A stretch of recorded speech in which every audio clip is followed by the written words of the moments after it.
Stage Mama literature data and collection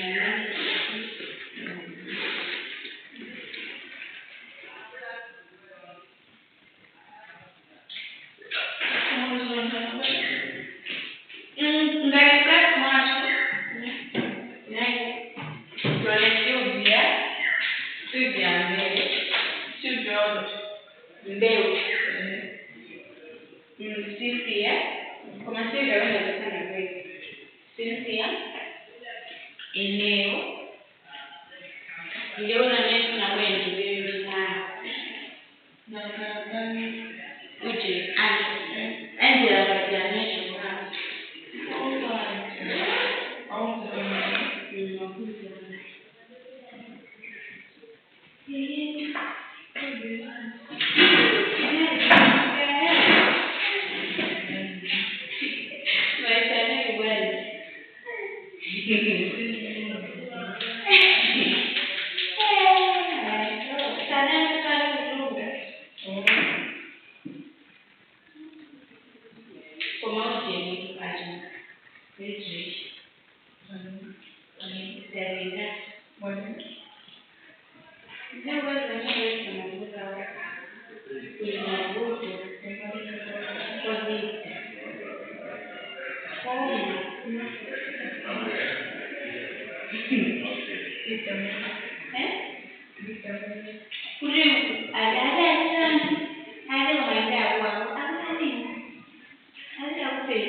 nothing. Yeah. It does nothing.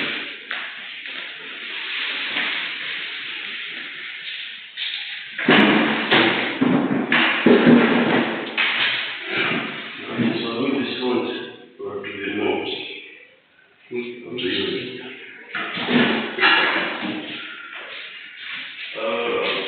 this part.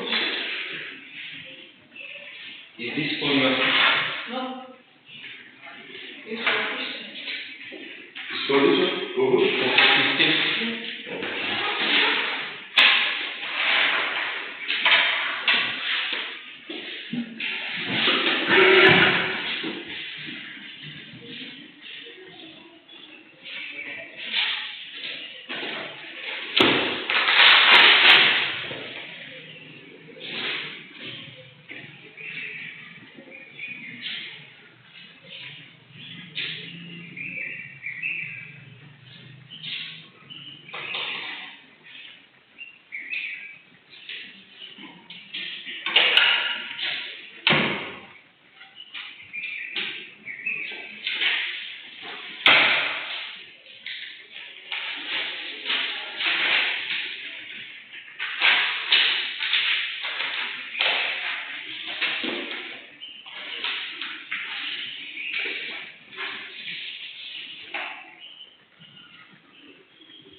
Just give it a few minutes.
What's up with that?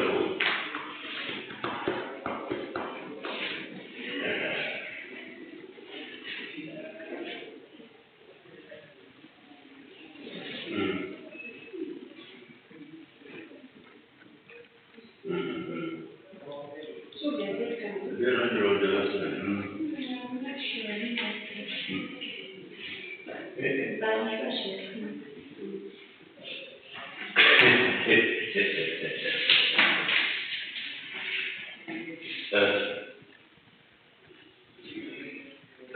Yes.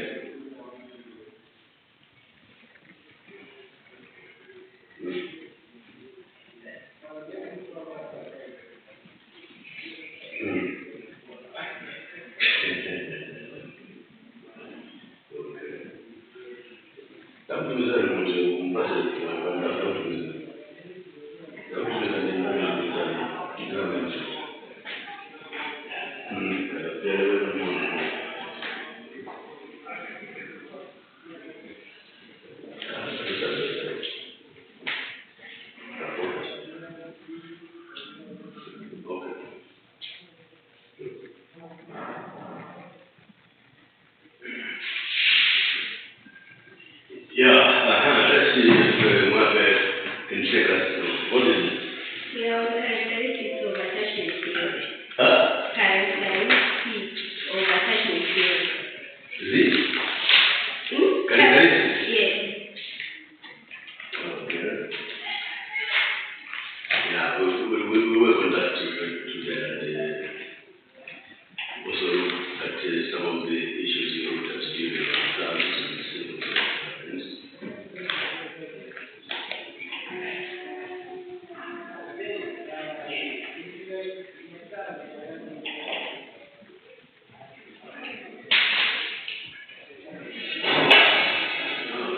what do we do? Get your remote. What do we get the remote?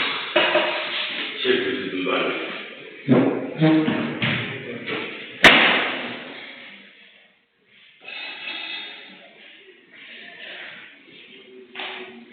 Did you receive the assignment?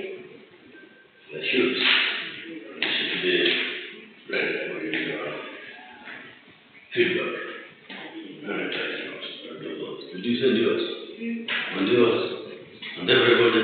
Yes. And how was your exam? Good? It was in between. Between? Yes. What do you mean?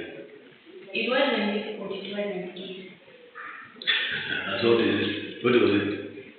Yeah, I did. So, because now we are talking about 60%, 65, 70.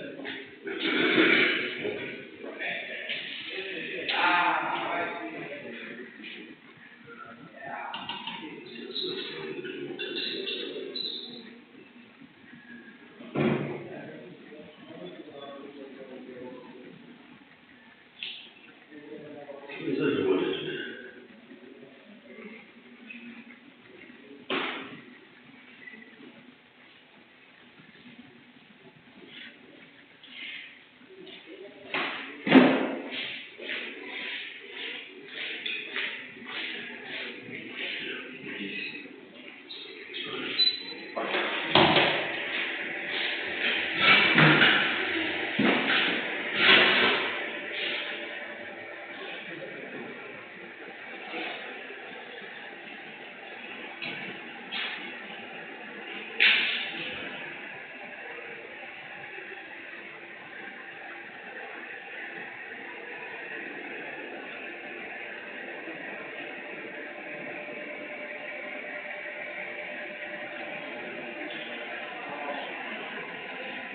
Alright, so let's let me just take you through the attachment quickly.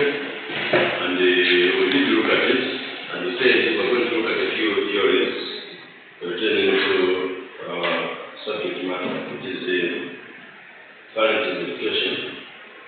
And if you note so much, it's very psychological, because we're actually looking at the influence on the child and how the child grows, and also how that child develops in the behavior and for other issues around that.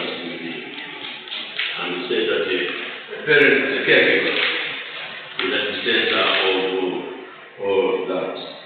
And last time I said, this is what the attachment is.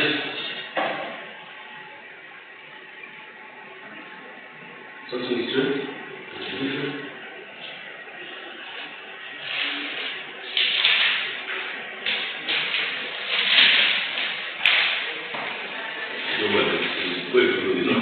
No, we have this. No, we don't have this. We have attachment theory. Yes, because of this slide, you don't have. Oh, that's one, yeah, it's different. Yeah, that's what I said, your confused is different. Right. So, attachment is an emotional relationship basically that involves exchange between the caregiver and the child itself.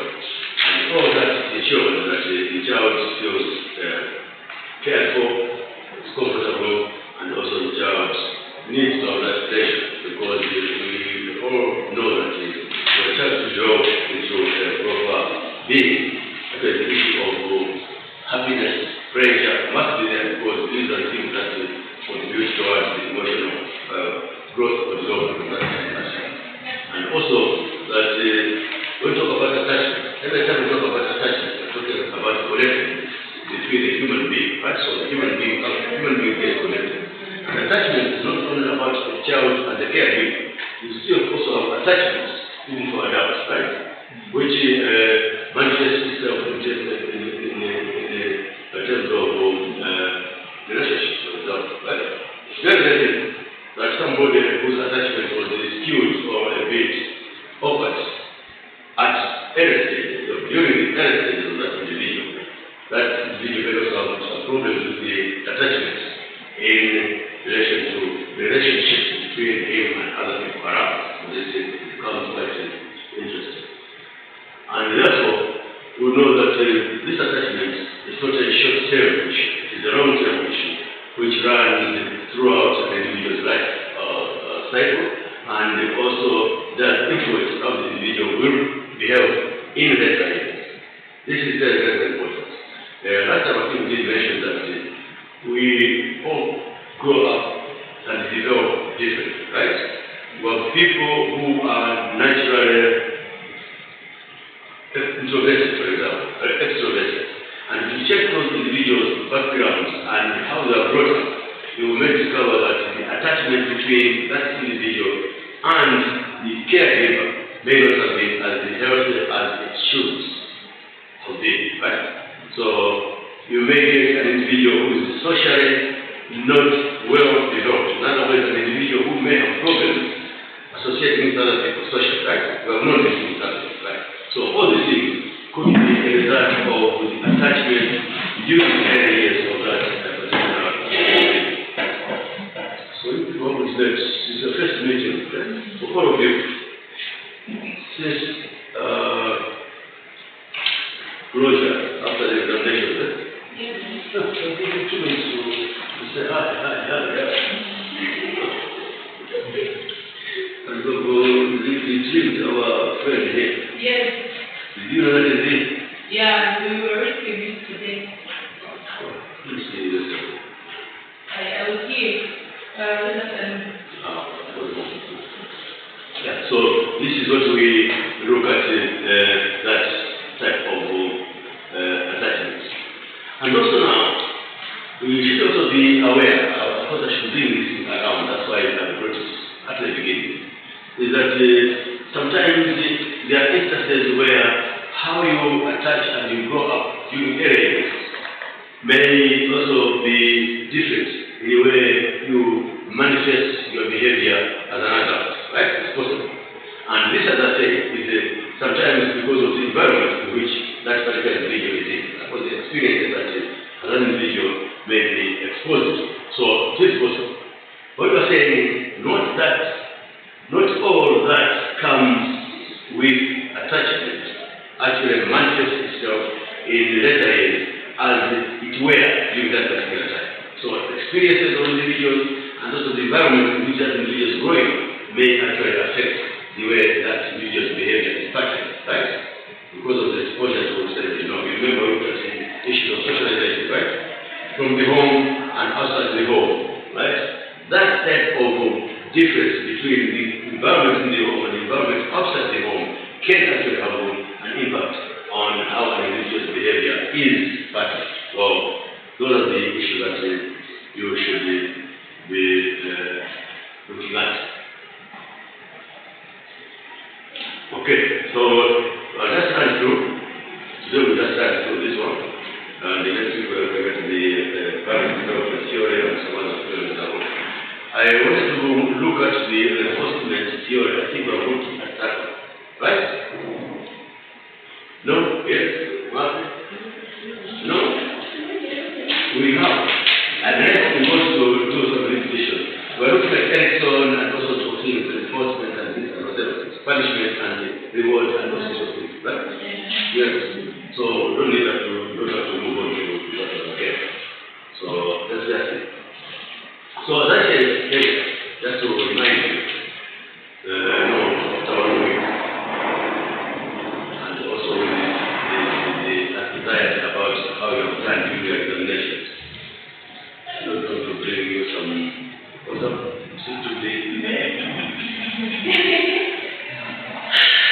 yeah, but one person to the sweet. No, I didn't say that. I said you.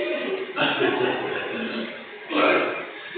Okay, so as we said last time, attachment theory is actually a developmental theory, right? Which explains the actual relationship between human beings and also their stated inlines as they grow up. And I say it does observe how humans are born and how humans also develop needs and desires, which also in the final analysis translates into how our own emotional being develops, right? How we bond with those who provide the care, and also how we relate to people around us, even in the later years. That's one very, very important issue. And one simple example which I think, which is maybe as you are going to be experts in your EC, or ECE, or whatever, is that I want you to put yourself in a situation where you are in actual training or observation or dealing with children situations, right? And try to compare how the child behaves as an individual from the home into an institution, and also how that child behaves towards other children in the institution, right?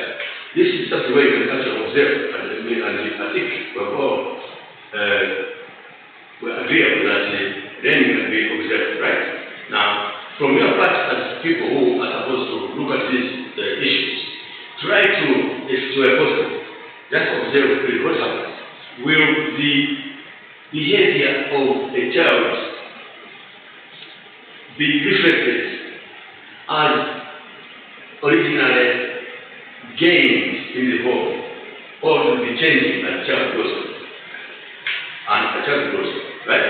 And this is where we go back to our last two slides here. That the environment can actually change the way that the individual's behavior is molded, right? And that is quite a critical thing. So, as much as of the bond between the caregiver and the child, yes, they will get quite a lot of skills of that individual. But as the child grows, 6 months, 8 months, 1 year, and so forth, they tend to start to develop certain things which are specific traits for that particular individual. Why is it that, maybe a simple question, can I assume that all of you, with your behaviors, are a reflection of the behaviors of your caregivers and of your parents?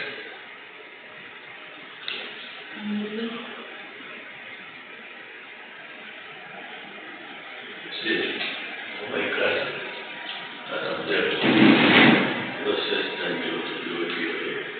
And no, and yet, I never asked us to do. You know, that's right, that's rule number 1. So when you have a no, you must put it to justify your no. If you do not that justice.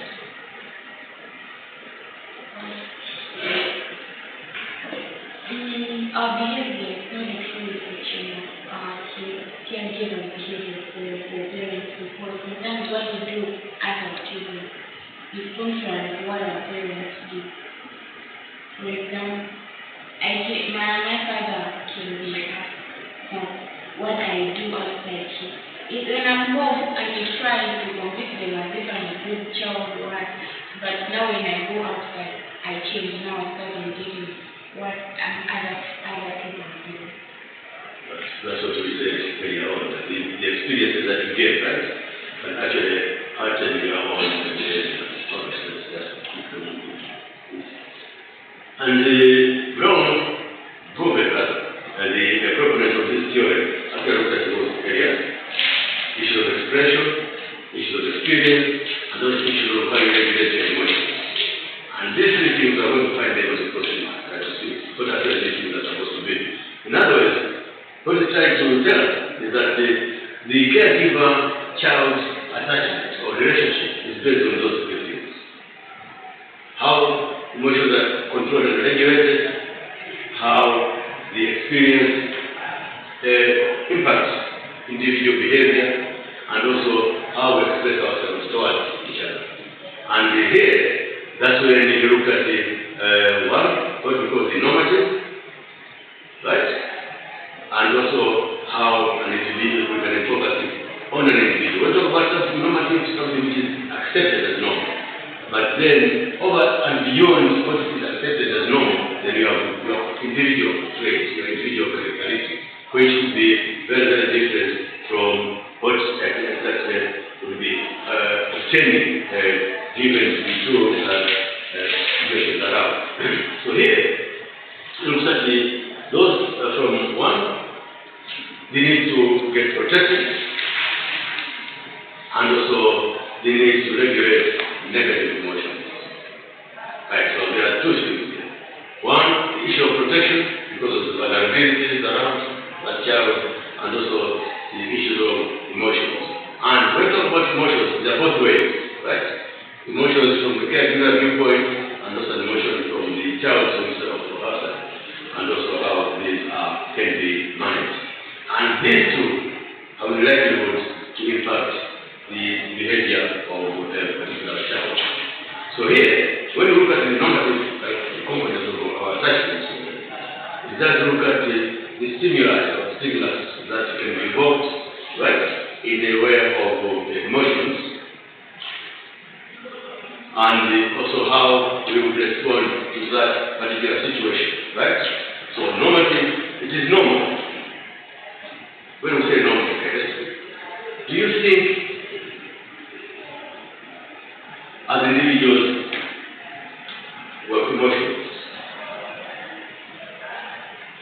Have you ever thought that you have an emotion or you feel emotion?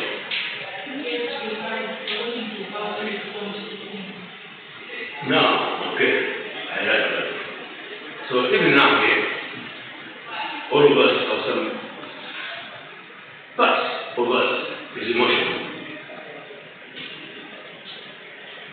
As you are sitting here, what goes through your mind?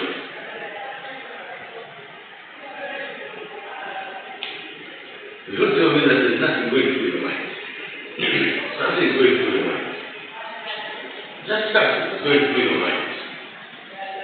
Who thinks nothing is going through your mind? Are you saying nothing? Are you glad? Huh? You're not glad. What's going through your mind? Can you identify it? Different. Huh? Is it different? What we're trying to do is, if you go deeper into our psychological studies, all of us, even when you're sitting idle, you have flashes, right?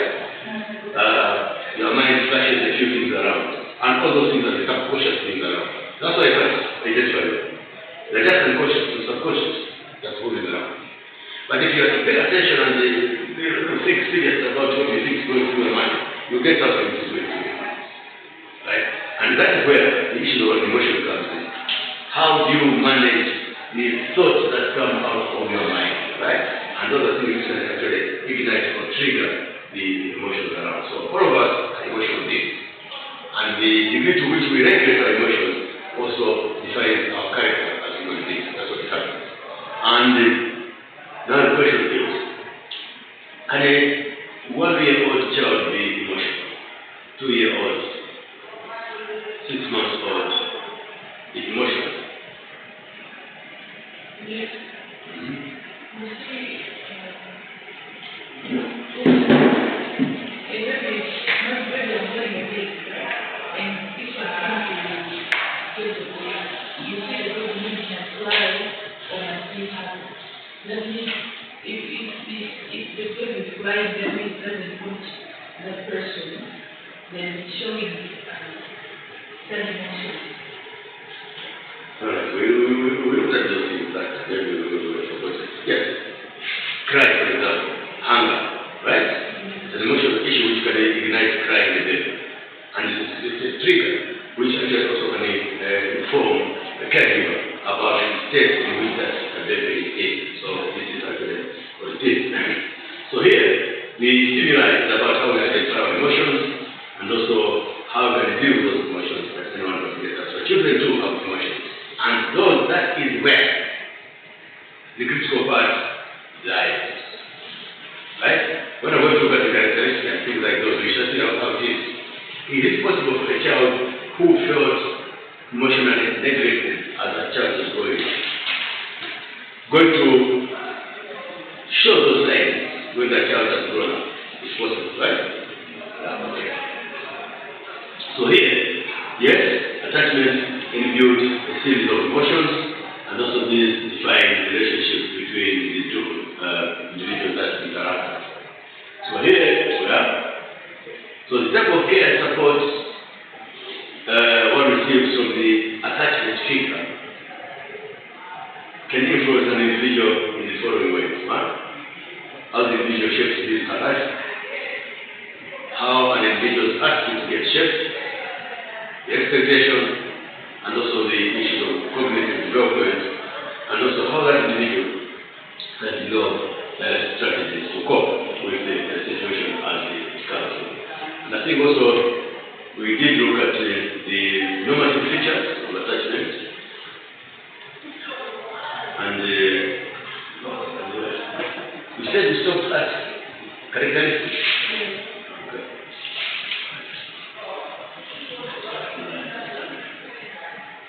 The record shows that we stopped here.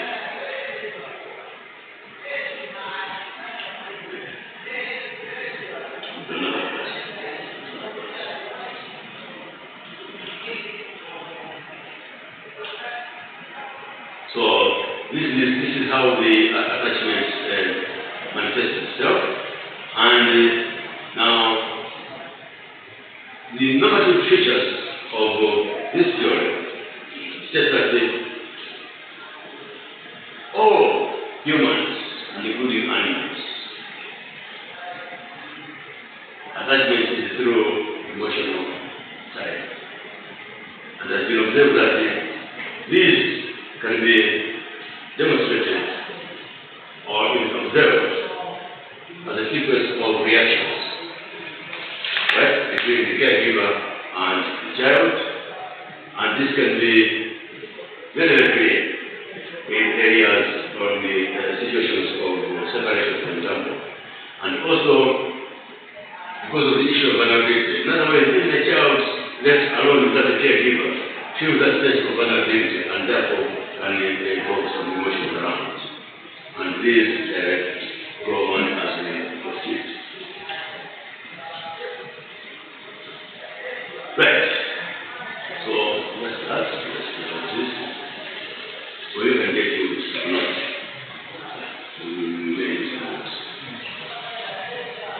Was it possible in Portugal?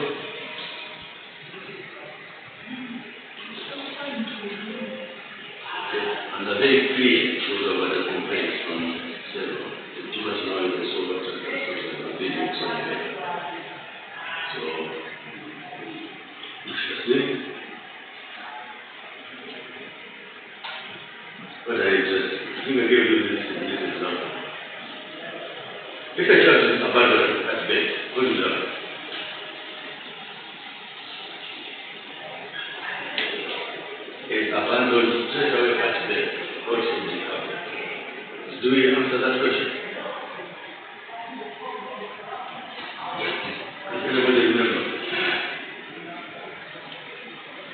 child is born and just leave it. What do that? The quickest answer is death. And to just everybody will just take care of. So that child is in a very vulnerable situation. And at that stage, I would be reminded that the emotional component of that individual child can start to develop to show the signs. But the question is a very simple question. You are just exposing to the child to some vulnerabilities, right? Some risks, that the child can die. But let's assume the child does not die and he grows. What will happen? There will be that issue of the development of the child that will be affected in so many different ways. And this will be psychological or otherwise.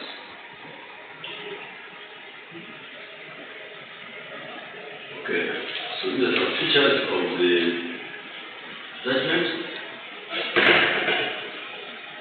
that the children need to develop relationships with at least one of the primary givers. It's important.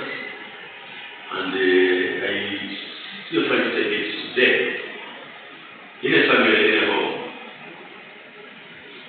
is it possible for a child to develop closer relationship with one of the parents or the caregivers? During the early stages, yes, the mother will be closest, because the mother doesn't see you and something like that. As the child grows out of 1 year, 2 years, 3 years, the child also tries to identify and to get other people who can associate with that individual. So it's both ways. This is where that time we talked about what I call the Oedipus complex. Do you remember? Anybody? Oedipus complex. Reverse attachment. Reverse attachment. Right? Children, if you observe, 1, 2, 3 years, between 3, sometimes even up to 5, they can develop what we call reverse attachment, right? The daughter is so fond of the father, right? And vice versa, this also reverse. And those things can continue for a lifetime, right? Sometimes children may still develop that and stick to that until they are big enough to get even in the adult age, still manifesting that type of relationship. There's a clip somewhere I was laughing at. There's a child 14 years, 15 years, and the father put that guy in the way and the so that you ever see that? Well, that's a big trait for our culture. You cannot put the father when you want to see 15 years before you bring the knife. So that's what you understand. That's it.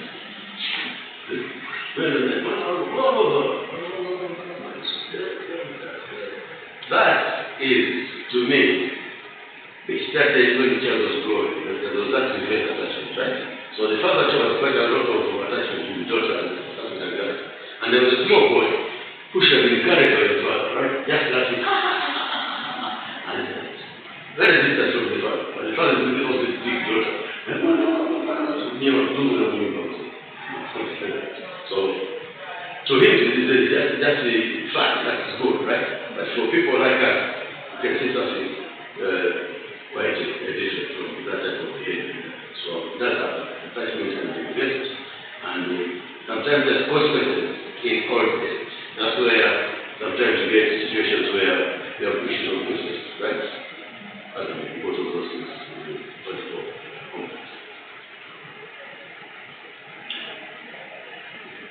Okay. Now, for such type of attachment, one important issue is the consistency. Right? Attachment is about consistency. And this must be done within 6 months.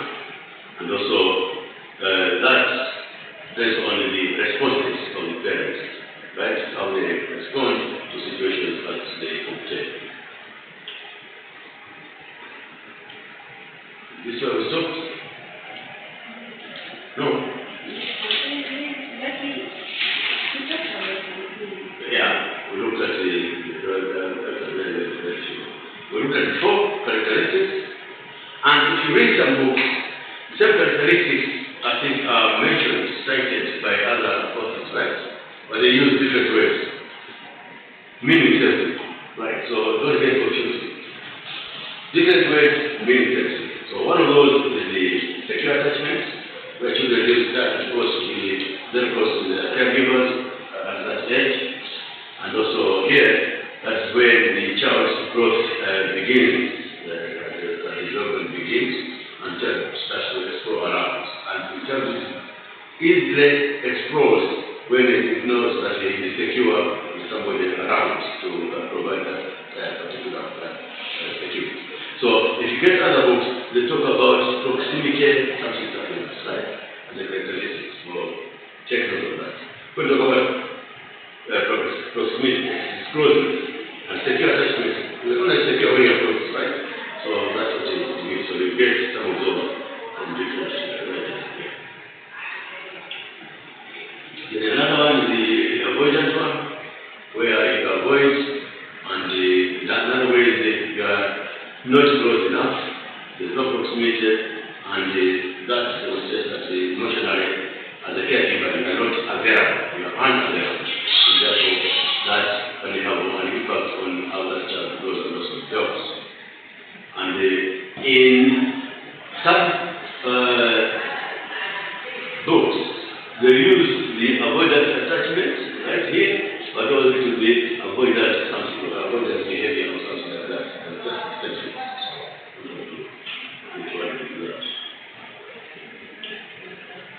Ambivalence, anxious. Ambivalence is a state of confusion where you're not sure whether you are secure or not, or something like that. So this one here, also other books use different terms just to be transferred. And each level is organized. Attachments also are part of which characteristics are. And these actually do help to look at issues of child growth and development, and also how those can be generated in the future years of that future. This one here is our last piece. We're looking at is it possible to have difference in attachments as individuals? Yes. One. Patterns of attachment are a reflection of an emotion which is created by actually the association between individuals. That's what we mentioned. And the degree to which you associate also leads to type of emotions that you develop as an individual. Now, what this means is if you look at the characteristics here, right, and if you look at the issues of the degree of association, this we have here actually fits into the characteristics that we have here. One simple question would be, if we're talking about issues of self-full relationship or whatever it is, where would they be manifest in these characteristics? Where do you think there will be stress? Where you are, the attachment is confused, you are unattached, or where you are being avoided, and or where you are secure. So you can see. So the 3 and 4 are most likely to bring about that component of stress around. And also, we talk about individual differences, right? The same type of response you are getting from a caregiver can have a reverse effect on a child, or the reverse. Is it possible for the caregiver to be stressed as well? For example, just imagine. Just assume you were a caregiver, a parent, a mother, or a father, and then a possibility that you even be stressed. His mother was stressed or pressure. I'm asking the question to wrong people. I should have brought a lot of mothers around that. haven't we seen people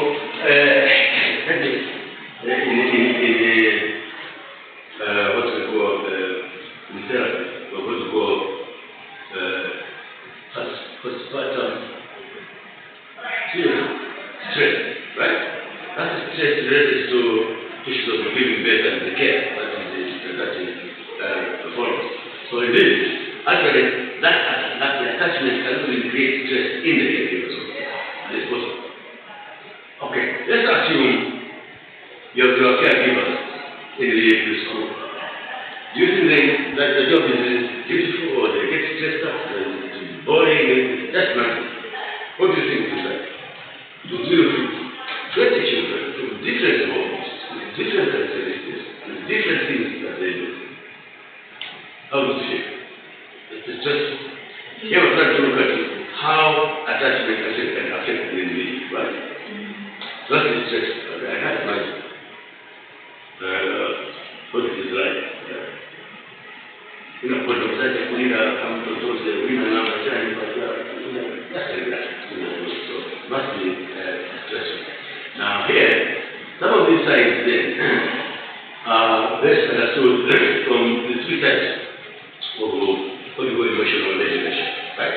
How do we manage and regulate those types of emotions? One, sometimes emotions which are specifically focusing on the problem, and the problem focused type of emotions. This is where you spend your time thinking about addressing the situation between yourself and your individual you're trying to attach. And also the issue of the emotional focus, right? Where individuals are just obsessed with emotional feelings, right? And it's true with children. The child will come into school and cry the whole day while you're supposed to have. Yeah. Just be crying the whole day. Now that's what the next comes to. Does that affect the caregiver, for example? I want to come to where she's very complicated about the proper follow. I'm sure the caregiver will wish to abandon that service. That's what my sister said. Or without us knowing, when I'm saying us, who knows? It's possible. What may have been along that, something like that. What we can stop. Right. And the other one is where you are dealing with an issue of avoidance, where you're trying to avoid the situation because you are stressed out. So, for attachment theory, we will stop here and see how it fits in. Any questions, please?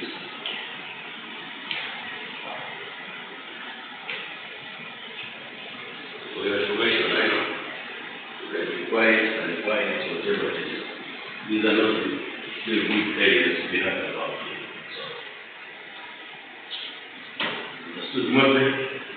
You're very confused.